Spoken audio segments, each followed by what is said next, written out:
Rebecca loved her son Matthew more than anything in her life and worked day and night to make him happy.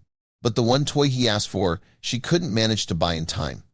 However, a sudden meeting with a woman she barely remembered helped her understand what really matters.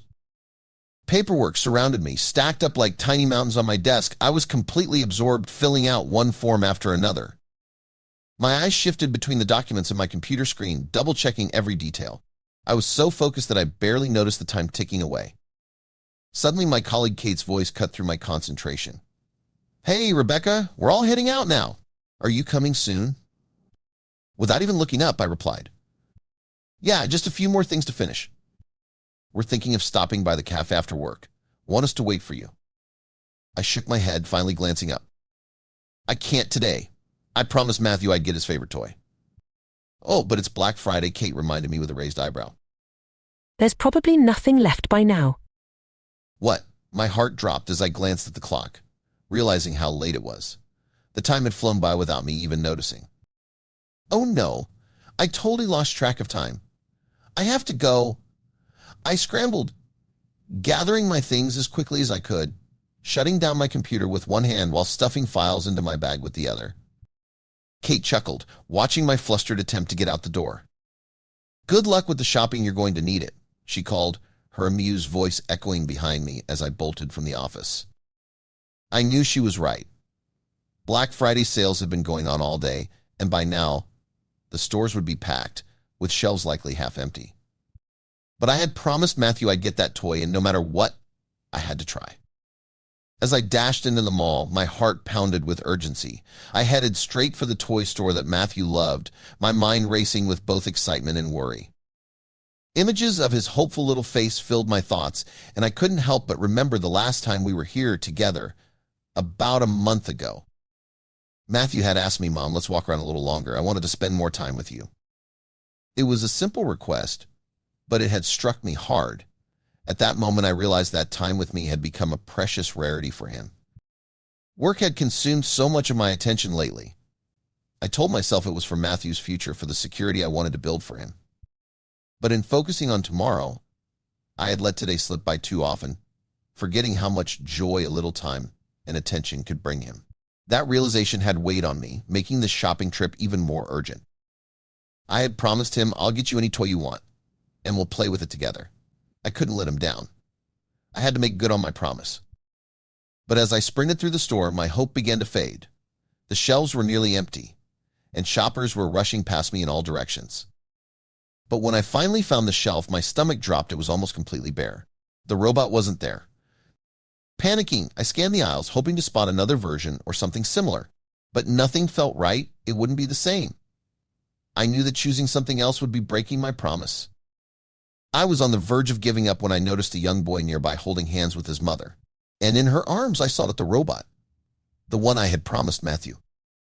Without a second thought, I rushed over to them, my desperation taking over.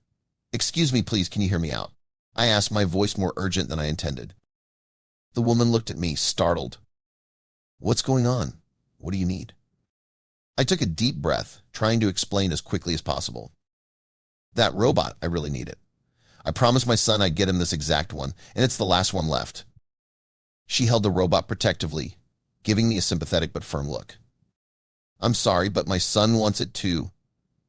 "You should have come earlier if it was so important," she said, then turned back to her own son.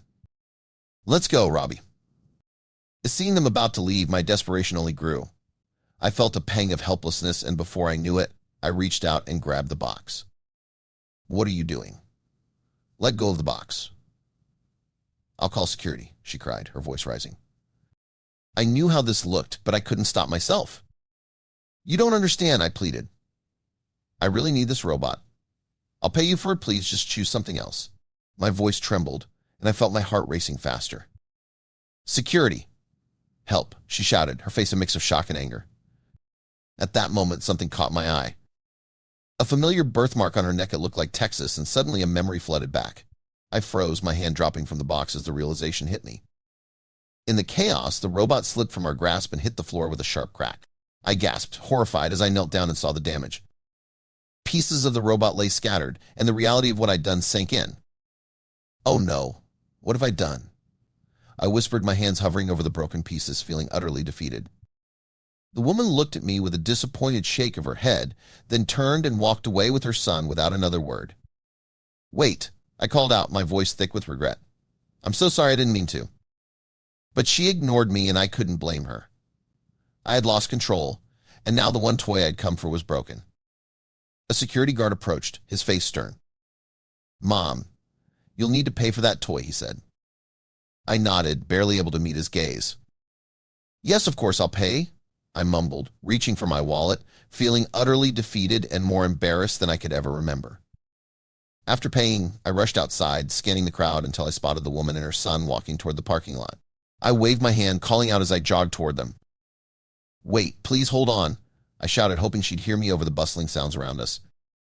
She glanced back, her expression a mix of annoyance and curiosity, then quickened her pace. But I didn't give up and kept running. "Martha, it's you, isn't it?" I called again, breathless. At that, she stopped and turned fully to face me.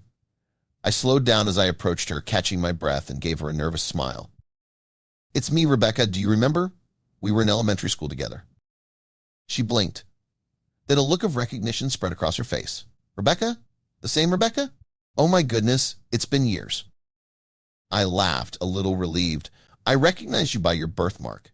Remember how we used to joke that it looked like Texas?" Martha let out a chuckle. Yes, I can't believe you remembered that.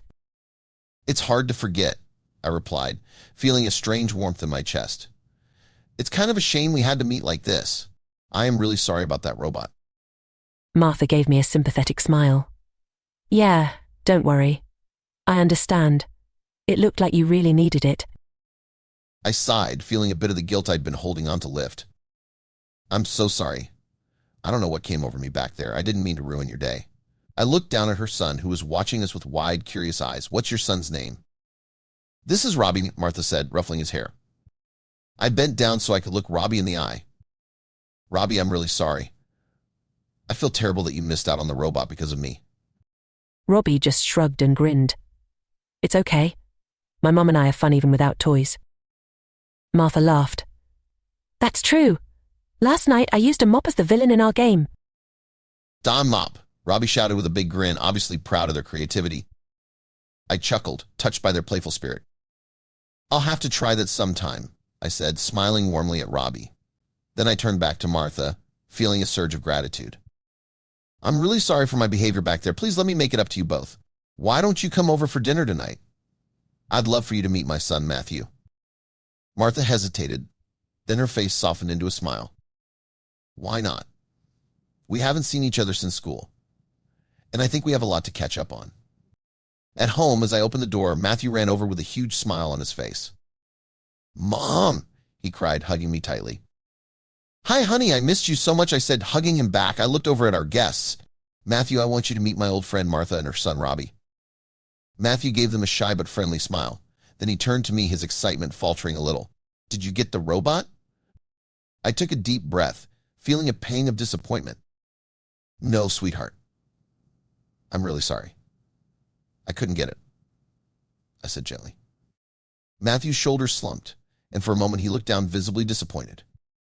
But I added, hoping to brighten his mood, "I prepared something else for us to play with."